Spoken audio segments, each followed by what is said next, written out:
गांव में पहुंचा जहां कई अजीबोगरीब चीजें मौजूद थी। तभी उसकी मुलाकात एक लड़की से हुई जिसने उसे एक फूल देकर कहा कि ये बुरे साये को दूर भगाएगा। तभी अचानक लड़के की नजर उस लड़की के पैरों पर पड़ी जिन्हें एक मोटी जंजीर से बांधा गया था। पूछने पर लड़की ने बताया कि वो एक राजकुमारी है और ये जंजीर तो एक चुड़ैल ने बांधी थी और जब तक वो चुड़ैल मर नहीं जाती तब तक वो इस जंजीर से आजाद नहीं हो सकती। ये सुनकर लड़के ने कहा, beautiful girl, why fear when I here, 1 minute में तोड़ दूंगा जंजीर। उसने जंजीर काट डाली लेकिन उसी पल वो फिर से जुड़ गई। खैर इसके बाद उन दोनों ने मजे से वो शाम साथ गुजारी और बाद में लड़का वापस अपने घर लौट आया। इस घटना के ठीक 9 महीने बाद दीवार का गार्ड उस लड़के के घर आया और उसे एक टोकरी दी जिसके अंदर एक बच्चा मौजूद था। असल में ये बच्चा उसे राजकुमारी से हुआ था। उस आदमी ने बच्चे का नाम ट्रिस्टन रखा। इसी तरह देखते देखते कई साल गुजरे और ट्रिस्टन अब 18 साल का हो गया। ट्रिस्टन विक्टोरिया नाम की एक लड़की को दिलो जान से चाहता था लेकिन विक्टोरिया को उसमें कोई खास दिलचस्पी नहीं थी। इसके बाद हम उसी जादुई गाँव को देखते हैं जहाँ का राजा अपनी आखिरी सांसें गिन रहा था। राजा के बेटे गद्दी के लिए एक दूसरे के खून के प्यासे थे, इसलिए मरने से पहले राजा ने अपने गले का लॉकेट निकाला जिसमें एक हीरा था। उसने कहा कि जिसके छूते ही ये हीरा एक लाल रूबी में बदल जाएगा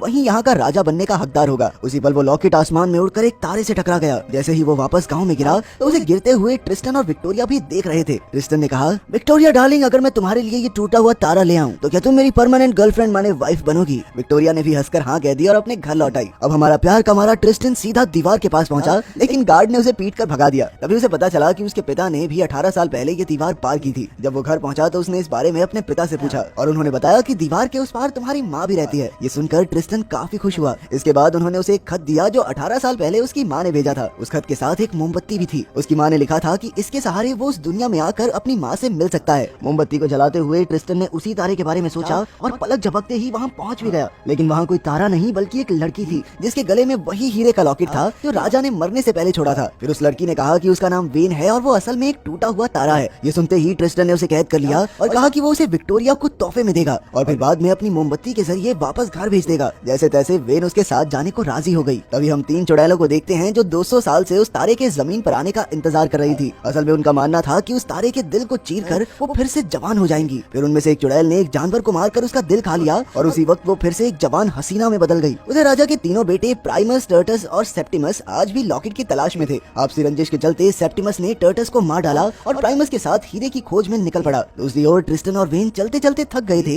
इसलिए वेन एक पेड़ के नीचे बैठ गई। फिर ट्रिस्टन खाना ढूंढने के लिए जंगल में गया लेकिन उसके लौटने से पहले ही एक यूनिकॉर्न वहाँ आकर वेन को अपने साथ ले गया। इसके बाद डार्क मैजेस्टी ने अपने शानदार जादू से एक नकली गांव का निर्माण किया। उसकी बहनों ने उसे बताया कि वो तारा वेन बहुत जल्द यहाँ आने वाली है। थोड़े ही समय में वेन वहाँ आई और डार्क मैजेस्टी उसे बैला फुसला कर अपने घर ले गई। उधर ट्रिस्टन उसी पेड़ के नीचे सो रहा था। फिर आसमान में मौजूद बाकी तारों ने जो शायद वेन के भाई बहन हैं ट्रिस्टन को बताने की कोशिश की कि वेन खतरे में है। तभी उसे सपना आया कि 3 चुड़ैलों ने तारे को मारकर उसका दिल ले लिया। जैसे ही उसकी आंख खुली तो उसे प्राइमस दिखाई दिया। प्राइमस ने उसे अपने तांगे में लिफ्ट तो दे दी लेकिन ज्यादा बारिश होने की वजह से उन्हें गांव में रुकना पड़ा। ये वही गांव था जो उस चुड़ैल ने अपने जादू से बनाया था। डार्क मैजेस्टी वेन को मारने ही वाली थी लेकिन तभी प्राइमस वहाँ आ गया। जिसके बाद उसने सोचा कि पहले इसको रास्ते से हटाती हूँ उसके बाद मारूंगी। तभी एक खूबसूरत लड़की प्राइमस के पास शराब लेकर आई लेकिन प्राइमस ठहरा सख्त लौंडा तो उसने शराब पीने से साफ मना कर दिया। इसके बाद वो ग्लास लेकर ट्रिस्टन के पास पहुंची लेकिन जैसे ही ट्रिस्टन उसे पीने वाला था तभी उस यूनिकॉर्न ने आकर उसके हाथ से ग्लास गिरा दिया। इससे ट्रिस्टन को एहसास हुआ कि वेन जरूर आसपास ही मौजूद है। वो तुरंत उस घर की तरफ दौड़ा लेकिन वहाँ जाकर उसने देखा कि डार्क मैजेस्टी ने प्राइमस को मार डाला था। फिर वो वेन को मारने के लिए आगे बढ़ी लेकिन ऐन वक्त पर ट्रिस्टन ने अपनी मोमबत्ती जलाई और वो दोनों गायब होकर एक बादल में अटक गए। असल में वो मोमबत्ती उसका इस्तेमाल करने वाले को उसी जगह ले जाती थी जिसके बारे में वो सोच रहा होता था। लेकिन क्योंकि वो दोनों अपने अपने घर के बारे में सोच रहे थे इसलिए वो बीच में ही फंस गए जहाँ उन्हें कुछ समुद्री डाकुओं ने दुश्मन समझकर अगवा कर लिया। लेकिन बाद में उनके सरदार ने उन पर दया करके ट्रिस्टन को थोड़ी तलवारबाजी सिखाई और उन्हें पास वाले टापू पर छोड़ दिया। फिर चलते चलते उनकी मुलाकात एक दूसरी चुड़ैल से हुई और उन्होंने उससे मदद मांगी। तभी अचानक चुड़ैल की नजर उस फूल पर पड़ी जो ट्रिस्टन के पिता ने उसे दिया था। उसने कहा कि अगर वो उसे फूल दे देगा तो वो उसे गांव तक ले जाएगी। जैसे ही ट्रिस्टन ने उसे फूल दिया तो चुड़ैल ने जादू से उसे एक चूहे में बदल दिया। तभी वेन उस पर चिल्लाने लगी, बेशरम चुड़ैल, ये क्या कर दिया तूने? ये चुड़ैलों भरोसा करना ही नहीं चाहिए। लेकिन वो चुड़ैल उसे देख या सुन नहीं पा रही थी। वेन इस चीज का फायदा उठाकर तांगे में बैठकर गांव के बाजार तक पहुंच गई। फिर जब चुड़ैल ने जादू से चूहे को ट्रिस्टन बनाया तो वेन चुपके से उसे भगाकर एक होटल में ले आई। दूसरी ओर सेप्टिमस समुद्री डाकुओं से मिलने गया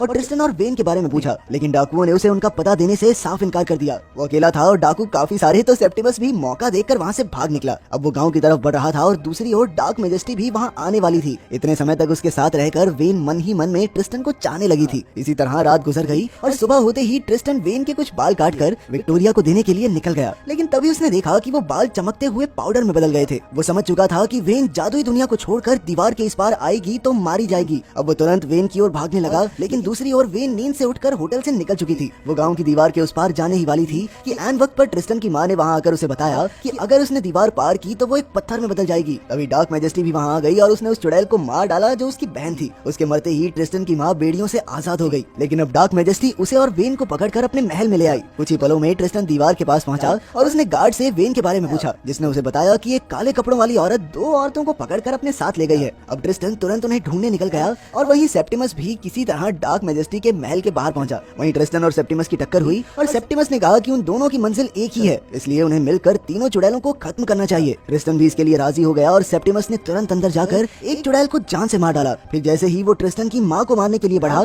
तो पता चला कि वो तो सेप्टिमस की बहन है, जिसका असली नाम ऊना था। आखिरकार ऊना ने ट्रिस्टन को बताया कि वही उसकी माँ है और ये सुनते ही ट्रिस्टन ने खुशी से उन्हें गले लगा लिया। लेकिन इसी बीच डार्क मैजेस्टी ने अपने काले जादू की मदद से सेप्टिमस का काम तमाम कर दिया। उसने गुड्डा बनाकर उसे पानी में डुबा दिया और अब सेप्टिमस भी अपने बाकी भाइयों की तरह भूत बन गया था। दूसरी ओर ट्रिस्टन भी एक चुड़ैल को मारने में कामयाब रहा और अब उसका सामना हुआ डार्क मैजेस्टी से, लेकिन उसका कोई भी जादू ट्रिस्टन का कुछ नहीं बिगाड़ पाया, क्योंकि ट्रिस्टन के पास उसके पिता का दिया वो फूल था। ये फूल उसने चुड़ैल को मारकर वापस ले लिया था। तभी अचानक डार्क मैजेस्टी ने जादू करके सेप्टिमस की लाश से ट्रिस्टन पर हमला करवाया, लेकिन ट्रिस्टन ने अपनी बहादुरी से उसे भी खत्म कर दिया। वो भागकर वेन के पास पहुंचा, लेकिन डार्क मैजेस्टी भी मौका देखकर तलवार की मदद से ट्रिस्टन को मारने ही वाली थी, लेकिन इसके बदले उसने वेन को आजाद कर दिया। आखिरकार डार्क मैजेस्टी ने कहा कि अब वेन का दिल उसके किसी काम का नहीं, क्योंकि उसकी बहनें तो मर ही चुकी हैं, तो वो इतने साल अकेली जीकर क्या करेगी। जैसे ही वेन और ट्रिस्टन वहाँ से निकले तो अचानक सारे दरवाजे बंद हो गए। असल में ये डार्क मैजेस्टी का ही एक प्लान था। वो जानती थी कि तारे अपनी जिंदगी में सिर्फ एक बार ही प्यार करते हैं, और ये काफी हद तक साफ था कि वेन ट्रिस्टन से प्यार करने लगी थी। अगर ट्रिस्टन उसकी आंखों के सामने मर गया तो वेन का दिल अपने आप ही चकनाचूर हो जाएगा, जिसके बाद वो डार्क मैजेस्टी के किसी काम का नहीं। अब जैसे ही वो उन दोनों पर हमला करने के लिए बढ़ी तो वेन ने ट्रिस्टन को जोर से गले लगा लिया। उसी पल वेन सूरज की तरह चमकने लगी, जिसकी रोशनी से डार्क मैजेस्टी मिट्टी में मिल गई। इस पर वेन ने जवाब दिया कि ये ट्रिस्टन की वजह से ही मुमकिन हो पाया है, क्योंकि जब एक हीरे को उसका सच्चा प्यार मिल जाता है तब जाकर वो इतना चमकता है। फिर ट्रिस्टन की नजर उस हीरे पर पड़ी और जैसे ही उसने हीरा उठाया तो वो एक रूबी में बदल गया। फिर उसकी माँ ने उसे बताया कि ये हीरा उसके पिता छोड़कर गए थे। उन्होंने कहा था कि जो भी उसे रूबी में बदलेगा